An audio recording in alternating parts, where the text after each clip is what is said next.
नमस्कार दोस्तों, हमारी आज की इस कहानी का नाम है समाधान। कल्पना जब ऑफिस से आई तो हर रोज की तरह बच्चे को मोबाइल फोन में गेम खेलते हुए पाया। पहले इस छोटी उम्र में फोन बच्चे को हाथ में वो कभी नहीं लगने देती थी, लेकिन जब से ऑनलाइन पढ़ाई शुरू हुई बच्चे हाथ से निकले ही जा रहे थे। लॉकडाउन के समय में जब तक कल्पना भी घर में काम करती रहती थी तब तक स्थिति बेहतर थी, लेकिन जब से उसे ऑफिस जाना प्रारंभ करा तब से बच्चे को रोकना असंभव हुआ जा रहा था। ये उसके पति विशाल अभी भी वर्क फ्रॉम होम ही कर रहे थे, परंतु वह इतने व्यस्त थे कि सारा दिन लैपटॉप के सामने ही मुंह किए बैठे रहते थे। ऐसे में बच्चे का शोर मचाना उन्हें जरा भी ना भाता।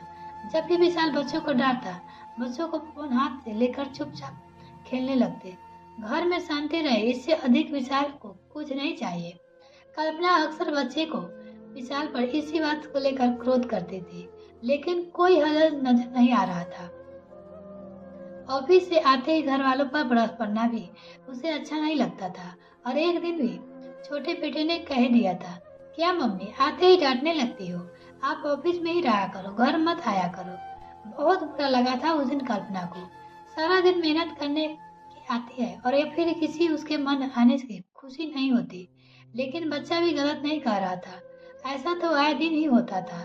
बस तब से कल्पना ने अपने क्रोध पर थोड़ी नकेल करी, लेकिन जब भी बच्चे के फोन में बेल चेक करती तो पाती कि दिन घंटे 10 घंटे से 12 घंटे मोबाइल का प्रयोग करते, आधे समय पढ़ाई और आधे समय गेम्स में। तब उसे अपनी परवरिश पर निराशा होती। धीरे धीरे बच्चे सिरदर्द एवं ठीक से दिखाई न देने की शिकायत भी करने लगे थे। कुछ ही दिन में दोनों बच्चों की आंखों पर चश्मा भी चढ़ गया था। कुछ दिन विशाल ने बच्चों के साथ अतिरिक्त सावधानी बरती, लेकिन फिर भी प्रारंभ हो गया। देर रात तक वह किसी सोच में डूबी रही। सुबह उठकर नौकरी छोड़ने का ऐलान कर दिया।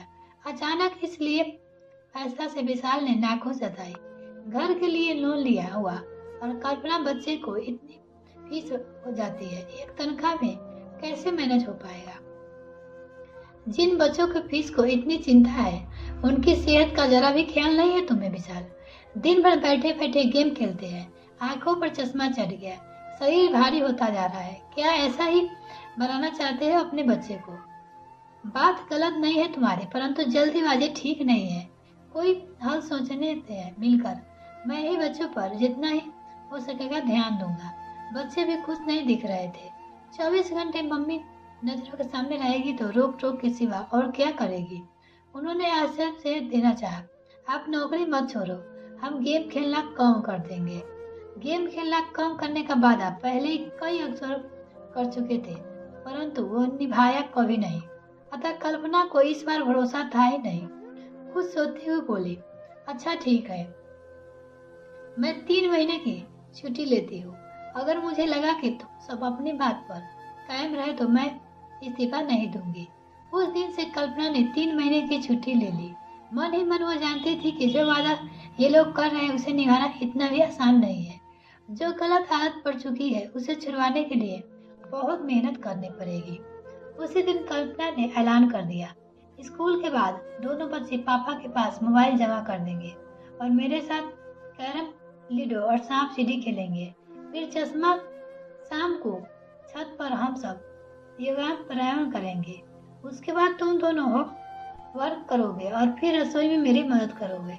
बच्चों को सुनने में मजा नहीं आया, पर कोई चारा भी नहीं था। कल्पना पूरे धैर्य के साथ पेश आ रही थी। धीरे धीरे बच्चे क्रियाकलाप से आनंदित होने लगे। 2 महीने बीत गए थे और छुट्टी का 1 ही महीना ही बाकी था। कल्पना को फिक्र थी कि उसके नौकरी पर लौटे ही सब पहले जैसे ही ना हो जाए। उसने कुछ दिनों के लिए ससुराल जाने का फैसला किया। बच्चे दादा दादी के पास पहुंचकर बहुत खुश थे। अकेले में कल्पना ने उनसे बात करके सारी बातें को आपत करते हुए उनकी मदद मांगी।